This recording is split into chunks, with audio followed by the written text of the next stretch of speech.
কেরানীগঞ্জ থেকে আপনি ব্রিজ পার হয়ে ঢাকা শহর আইসা রিক্সা চালাবেন, এটা কি নিয়মের মধ্যে পড়তে পারে? অটো চালক যারা আছেন আপনাদেরকে দায়িত্ব নিতে হবে।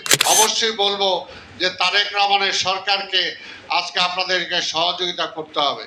যদি এই দেশটাকে আমরা ভালোবাসতে চাই, এই দেশটাকে সামনের দিকে নিয়ে যেতে চাই, আজকে যারা এটা অর্গানাইজ করেছেন, অটো চালক, ভ্যান সহ রিক্সা যারা আজকে এটা এই শ্রমের সাথে যারা জড়িত, আপনারা এই মিটিংটা অর্গানাইজ করেছেন। তাই আপনাদের বলতে চাই, আজকে ঢাকা শহরের এই অবস্থা, যে অবস্থা, এই অবস্থা চলতে পারে না। এই অবস্থার পরিবর্তন দরকার। এই অবস্থার পরিবর্তনের ব্যাপারে আজকে রিক্সা চালক, ভ্যান চালক, আজকে অটো চালক যারা আছেন আপনাদেরকে দায়িত্ব নিতে হবে। আপনাদেরকে দায়িত্ব নিতে হবে। আপনারা দায়িত্ব নেবেন? কারণ যেভাবে বিশৃঙ্খল অবস্থায় ঢাকা শহর চলছে, এইভাবে একটা জ্যামের জন্য আজকে ঘন্টার পর ঘন্টা মানুষকে রাস্তা অপেক্ষা করতে হয়। এইভাবে দেশটা উন্নয়নের দিকে যাবে না। আমরা চাই না রিক্সা বন্ধ হোক, আমরা চাই না অটো রিক্সা বন্ধ হোক, ভ্যান বন্ধ হোক, আমরা চাই না। কিন্তু আমরা চাই এটাকে একটা সিস্টেমের মধ্যে দিয়ে আসতে হবে, একটা নিয়মের মধ্যে দিয়ে আসতে হবে।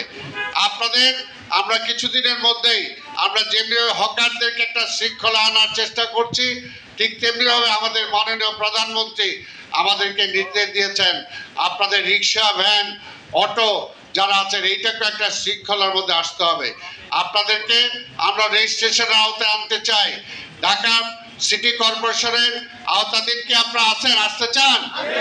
আসতে চান? কারণ পুরনো রিক্সা যারা আছে তারা যেগুলো রেজিস্টার্ড ছিল, আপনারা যদি চান আপনাদেরকে রেজিস্ট্রেশনের আওতায় আসতে হবে।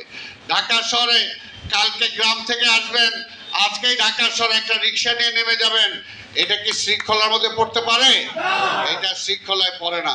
কাজেই আজকে কেরানীগঞ্জ থেকে আপনি ব্রিজ পার হয়ে ঢাকা শহর আইসা রিক্সা চালাবেন, এটা কি নিয়মের মধ্যে পড়তে পারে? এটা পড়তে পারে না। আজকে নরসিংদী থেকে, আজকে গাজীপুর থেকে, আজকে ইভেন উত্তর সিটি কর্পোরেশন আজকে আলাদা হয়ে গেছে। যার যার জায়গায় আপনারা সেই জায়গায় গাড়ি চালাবেন, সেই জায়গায় রিক্সা চালাবেন। আমরা এটা নিয়মের মধ্যে, শৃঙ্খলার মধ্যে এনে দেব। ভ্যান চালক ভাইদেরও আমরা নিয়মের মধ্যে এনে দেব। আজকে এই নিয়মের মধ্যে যদি আসতে পারি তাহলে রাস্তার যানজট কমে যাবে। ফুটপাত আজকে জনগণের জন্য আমরা করেছি, কিন্তু দেখেন ফুটপাতে আজকে জনগণ চলতে পারে না।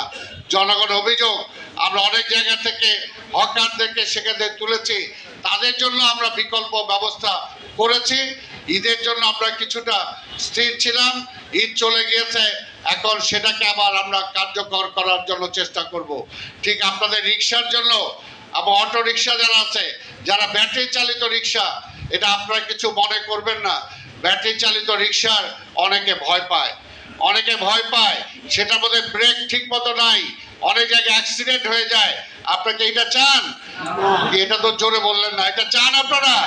হ্যাঁ বলেন, কারণ নিয়মের মধ্যে আসতে হবে। যদি ব্রেক ছাড়া একটা রিক্সা চলে, এটা কি হইতে পারে? এটা তো হইতে পারে না। কিভাবে ব্রেকটা দেয়া যাবে সেই সিস্টেমটা আপনাদের মধ্যে থাকতে হবে। আপনারা চালান, আমরা তো বলছি।